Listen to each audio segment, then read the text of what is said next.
Assalamualaikum warahmatullahi wabarakatuh. Kali ini saya akan menjelaskan tentang apa itu virus corona. Baik, langsung saja saya mulai. Yang pertama, apa itu virus corona? Penyakit virus corona atau COVID-19 adalah penyakit menular yang disebabkan oleh virus corona yang baru-baru ini ditemukan. Sebagian besar orang yang tertular COVID-19 akan mengalami gejala ringan hingga sedang dan akan pulih tanpa penanganan khusus. COVID-19 atau Coronavirus Disease 2019 adalah jenis penyakit baru yang disebabkan oleh virus dari golongan coronavirus, yaitu SARS-CoV-2 yang juga sering disebut virus corona. Kasus pertama penyakit ini terjadi di kota Wuhan, China, pada akhir Desember 2019. Setelah itu, COVID-19 menular antar manusia dengan sangat cepat dan menyebar ke puluhan negara, termasuk Indonesia, hanya dalam beberapa bulan. Penyebarannya yang cepat membuat beberapa negara menerapkan kebijakan untuk memberlakukan lockdown untuk mencegah penyebaran virus corona. Di Indonesia, pemerintah menerapkan kebijakan pemberlakuan pembatasan kegiatan masyarakat atau PPKM untuk menekan penyebaran virus ini. Selanjutnya, apa sih penyebab COVID-19? COVID-19 disebabkan oleh SARS-CoV-2, yaitu virus jenis baru dari coronavirus atau kelompok virus yang menginfeksi sistem pernafasan. Infeksi virus corona bisa menyebabkan infeksi pernafasan ringan sampai sedang, seperti flu atau infeksi sistem pernafasan dan paru-paru, seperti pneumonia. Pada penghujung tahun 2020, beberapa laporan kasus menyebutkan bahwa virus corona telah bermutasi menjadi beberapa jenis atau varian baru, misalnya varian Delta. COVID-19 awalnya ditularkan dari hewan ke manusia. Setelah itu, diketahui bahwa infeksi ini juga bisa menular dari manusia ke manusia. Penularannya bisa melalui cara-cara berikut. Yang pertama, tidak sengaja menghirup percikan ludah atau droplet yang keluar saat penderita COVID-19 bersin atau batuk. Yang kedua, memegang mulut, hidung, atau mata tanpa mencuci tangan terlebih dahulu setelah menyentuh benda yang terkena droplet penderita COVID-19, misalnya uang atau gagang pintu. Yang ketiga, kontak jarak dekat atau kurang dari 2 meter dengan penderita COVID-19 tanpa mengenakan masker. CDC atau WHO menyatakan COVID-19 juga bisa menular melalui aerosol atau partikel zat di udara. Meskipun demikian, cara penularan ini hanya terjadi dalam prosedur medis tertentu. Dari data yang dikeluarkan oleh WHO saat ini ditemukan beberapa varian SARS-CoV-2 penyebab COVID-19. Berikut rincian jenis varian baru tersebut. Yang pertama, varian Alpha, yang pada awalnya ditemukan di Inggris sejak September 2020. Yang kedua, varian Beta, yang pada awalnya ditemukan di Afrika Selatan sejak Mei 2020. Yang ketiga, varian Gamma, yang pada awalnya ditemukan di Brazil sejak November 2020. Selanjutnya, varian Delta, yang pada awalnya ditemukan di India sejak Oktober 2020. Selanjutnya ada varian Eta, yang penyebarannya ditemukan di banyak negara sejak Desember 2020. Selanjutnya terdapat varian Lota, yang pada awalnya ditemukan di Amerika sejak November 2020. Dan selanjutnya ada varian Kappa, yang pada awalnya ditemukan di India sejak Oktober 2020. Selanjutnya juga ada varian Lambda, yang pada awalnya ditemukan di Peru sejak Desember 2020. Yang selanjutnya ada faktor risiko COVID-19.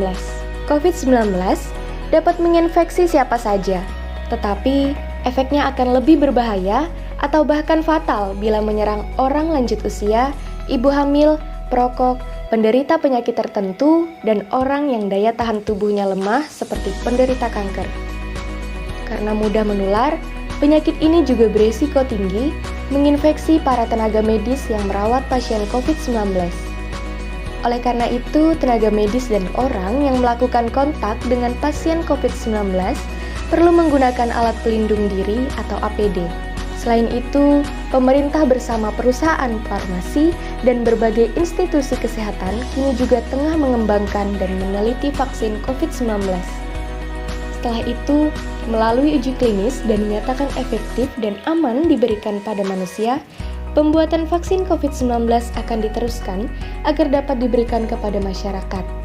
Selanjutnya, apa sih gejala dari COVID-19 itu sendiri? Gejala awal infeksi COVID-19 bisa menyerupai gejala flu, yaitu demam, pilek, batuk kering, sakit tenggorokan, dan sakit kepala. Setelah itu, gejala dapat menghilang dan sembuh atau malah memberat. Penderita dengan gejala yang berat bisa mengalami demam tinggi, batuk berdahak atau berdarah, sesak nafas, dan nyeri dada. Gejala-gejala tersebut di atas muncul ketika tubuh bereaksi melawan virus COVID-19. Secara umum, ada 3 gejala umum yang bisa menandakan seseorang terinfeksi COVID-19, yaitu 1. Demam atau suhu tubuh di atas 38 derajat Celcius. Yang kedua, batuk kering. Yang ketiga, sesak nafas. Selain gejala di atas, ada beberapa gejala lain yang jarang terjadi, tetapi juga bisa muncul pada infeksi COVID-19, yaitu 1. Mudah lelah, nyeri otot, nyeri dada, sakit tenggorokan, sakit kepala, mual atau muntah, diare, pilek atau hidung tersumbat, menggigil, bersin-bersin, hilangnya kemampuan mengecap rasa, hilangnya kemampuan mencium bau atau anosmia. Gejala COVID-19 bisa muncul dalam 2 hari sampai 2 minggu setelah seseorang terinfeksi virus penyebabnya. Sebagian pasien COVID-19 pun ada yang mengalami penurunan oksigen tanpa adanya gejala apapun. Untuk memastikan apakah gejala-gejala tersebut merupakan gejala dari virus corona, diperlukan rapid test atau PCR. Yang selanjutnya, bagaimana pengobatan dari COVID-19? Sampai saat ini, belum ada obat yang secara pasti dapat mengatasi penyakit COVID-19. Jika Anda didiagnosis COVID-19, tetapi tidak mengalami gejala atau hanya mengalami gejala ringan, Anda bisa melakukan perawatan atau isolasi mandiri di rumah. Ruangan isolasi harus memiliki ventilasi dan cahaya yang baik serta pertukaran udara yang cukup. Selain itu, ruangan isolasi juga wajib dibersihkan setiap hari dengan air sabun atau desinfektan. Selama isolasi mandiri, perhatikanlah beberapa hal berikut. Yang pertama, lakukan isolasi mandiri selama 2 minggu dengan tidak keluar rumah dan menjaga jarak dengan orang dalam satu rumah. Selanjutnya, selalu gunakan masker jika keluar rumah atau saat akan berinteraksi dengan anggota keluarga. Yang ketiga, terapkan etika batuk. Yang keempat, ukur suhu tubuh 2 kali sehari, pagi dan malam. Yang selanjutnya, cuci tangan dengan sabun, air mengalir atau hand sanitizer. Yang selanjutnya, banyak minum air putih untuk menjaga kadar cairan tubuh. Selanjutnya, istirahat yang cukup untuk mempercepat proses penyembuhan. Selanjutnya, bagaimana pencegahan COVID-19? Saat ini, di Indonesia sedang melakukan vaksinasi COVID-19 secara berkala ke masyarakat Indonesia. Meskipun vaksinasi sudah mulai dijalankan, cara pencegahan yang terbaik adalah dengan menghindari faktor-faktor yang bisa menyebabkan Anda terinfeksi virus ini, yaitu pertama, terapkan physical distancing, yaitu menjaga jarak minimal 2 meter dari orang lain dan jangan dulu keluar rumah kecuali ada keperluan mendesak. Selanjutnya, gunakan masker saat beraktivitas di tempat umum atau keramaian, termasuk saat pergi berbelanja bahan makanan. Yang selanjutnya, rutin mencuci tangan dengan air dan sabun atau hand sanitizer yang mengandung alkohol minimal 60%, terutama setelah beraktivitas di luar rumah atau di tempat umum. Yang selanjutnya, jangan menyentuh mata, mulut, dan hidung sebelum mencuci tangan. Selanjutnya, tingkatkan daya tahan tubuh dengan pola hidup sehat, misalnya olahraga rutin dan konsumsi makanan bergizi serta suplemen. Baik, itu saja yang dapat saya jelaskan tentang virus corona. Ingat, tetap waspada dan selalu jaga kebersihan diri. Wassalamualaikum warahmatullahi wabarakatuh.